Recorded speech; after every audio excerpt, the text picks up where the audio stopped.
নমস্কার বন্ধুরা, সবাই কেমন আছেন? আশা করি খুব ভালো আছেন। আপনাদের আশীর্বাদে আমিও খুব ভালো আছি।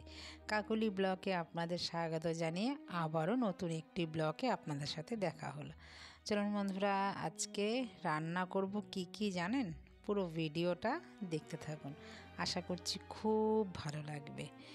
এইখানে রাজমা ভিজিয়ে দিয়েছি, আর ছোলার ডাল আর তরকার ডাল সব ভিজিয়ে দিয়েছি, এটা ভিজতে থাকুক। তো আজকে রান্না করব রাজমা। আমার মেয়ে রাজমা খাবে কি দিয়ে জানেন? জিরা রাইস দিয়ে।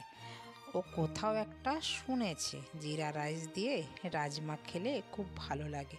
আর রাজমা খাওয়া কিন্তু বন্ধুরা এমনিও শরীরের পক্ষে খুব ভালো।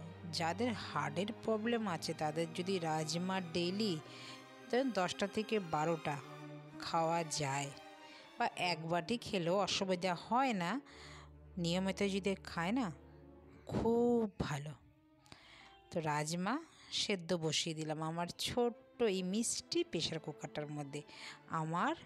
আমার মেয়ে যখন ছোট্ট ছিল তখনকার সাথী হলো এই আমার ছোট্ট প্রেশার কুকারটা। তো আজ অবধি আমার এই প্রেশার কুকারটা আমার সাথে বিট্টে করেনি, এখনও কিন্তু প্রেশার কুকারটা চলছে, আমার সাথী বলতে পারেন। তো রাজমা তো আমার সেদ্ধ হয়ে গেছে বন্ধুরা। এবার রাজমা কি করে রান্না করতে হয় সেটা আমি কিন্তু জানতাম না, আর রাজমা আমার মা কিন্তু রান্না করতো না, সেটা তার জন্য আমরা খুব একটা খাইও নি, আর আমি রান্না করতে জানতামও না। এখন দিনকাল যাচ্ছে, অনেক কিছু শিখতে হচ্ছে, অনেক কিছু আইডিয়া থেকেও রান্না যখন করছি, আইডিয়াও তো একটা আছে। তো দেখলাম কি করে বানানো যায়। তো দেখুন বন্ধুরা, কি দিয়ে বানাই আমি রাজমা। তেল গরম হওয়ার পরে পেঁয়াজ টমেটো দিয়ে দিলাম, একটু ভাজা ভাজা হওয়ার পরে আদা রসুন পেঁয়াজ, ধনে গুঁড়ো জিরে গুঁড়ো, ডেইলি যে মশলাগুলো আমরা ইউজ করি আমাদের রান্নাঘরে তো থাকেই। আর রাজমার একটু জল দিয়ে দিলাম, একটু হলুদ দিয়েছি, একটু কাশ্মীরি রেড চিলি পাউডারই দিয়েছি, দিয়ে ভালো করে ভালোবাসার হাত দিয়ে ভালো করে কষাচ্ছি, একদম মাংসের মতন এই মশলাটা ভালো করে কষাচ্ছি। দেখুন তেল কিন্তু ছেড়েই এসেছে। যত কষাবো তত ভালো হবে এই রাজমাটা খেতে।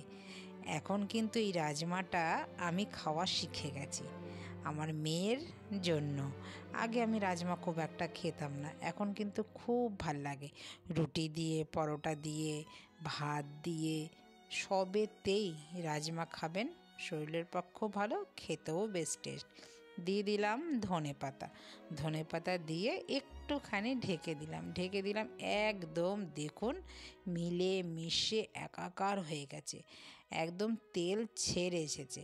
এইবার রাজমাগুলো দিয়ে দিলাম, দিয়ে একটুখানি ফোটাবো এই 10 থেকে 15 মিনিট, কারণ একটু মাখা মাখা হবে রাজমা, খেতে কিন্তু খুবই সুস্বাদু। আর আমার রান্নাঘরটা আজকে রাজমাতে ঘিতে গন্ধে করছে, মানে এত গন্ধ উঠেছে সুন্দর।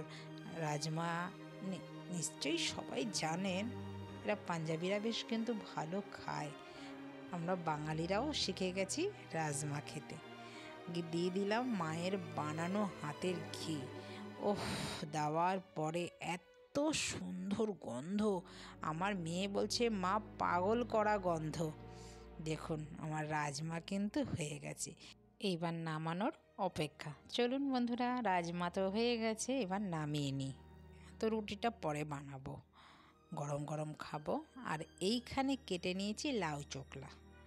সেদিনকে লাউ রান্না করেছিলাম, দেখেছেন দাদা একটা গোটা বড় লাউ এনেছে, সেই গোটা বড় লাউ আমি চোকলাগুলো, বাঙালরা কিন্তু এগুলো খায়, এগুলো কিন্তু বাঙালদেরই খাবার। অনেকে বাঙালের মতন খেতে চায় কিন্তু তার মধ্যে আবার পেঁয়াজ দেয়, একদম ভালো লাগে না পেঁয়াজ দিলে, পেঁয়াজের স্বাদ আলাদা। আর এই যে লাউ চোকলা যে বটি করব আমি, পুরো ভিডিওটা বন্ধুরা দেখতে থাকুন, এর গন্ধটাই আলাদা, খাবেন তো দূরে থাকবে, এত টেস্ট। শুধু লাউ চোকলা বটি দিয়েই ভাত খেয়ে উঠবেন বন্ধুরা, এক থালা। আর আমি সেই যে কড়াইশুঁটি এনেছি, সেই কড়াইশুঁটিগুলো ছুলে একটা এয়ার টায়ার কন্টেনারে ভরে ডিপ ফ্রিজে ঢুকিয়ে দিয়েছি। এটা 6 মাস ধরে এই কড়াইশুঁটিগুলো খাবো, যখন খাবো তখনই বার করব আর খেয়ে নেব। আর এইখানে লাউ চোকলা সেদ্ধ করে নিয়েছি দেখলেন, তার সাথে কড়াইশুঁটি দিয়েছি মনের মতন করে, যেহেতু ভালোবাসি। আর দিয়ে দিলাম একটুখানি কালো জিরে, শুকনো লঙ্কা ফোড়ন, এর মধ্যে আর কিচ্ছু যাবে না। দিলাম একটু হলুদ পরিমাণ মতো দিয়ে এবার ভালো করে ভাজা ভাজা করব। লাউ চোকলা ভাজাই খায়, কেউ ভাজা বলে, আর আমরা বাঙাল ভাষায় বলি এটা বটি। লাউ লাউ চোকলা বটি বলি, সিম বটি বলি, এরকম খেলে পড়ে। তো এর মধ্যে কিন্তু পেঁয়াজ দিলে বন্ধুরা একদম ভালো লাগবে না। বাঙালদের খাবার পেঁয়াজ খুব একটা চলে না। যারা বাঙাল আছেন আমাদের মতন, তারা কিন্তু জানেন যে বাঙালরা খুব একটা সব জিনিসে পেঁয়াজ খায় না, তাতে ভালো লাগে না। তো আমরা তো বাঙাল, ওই জন্য দিলাম মন খুলে ধনেপাতা।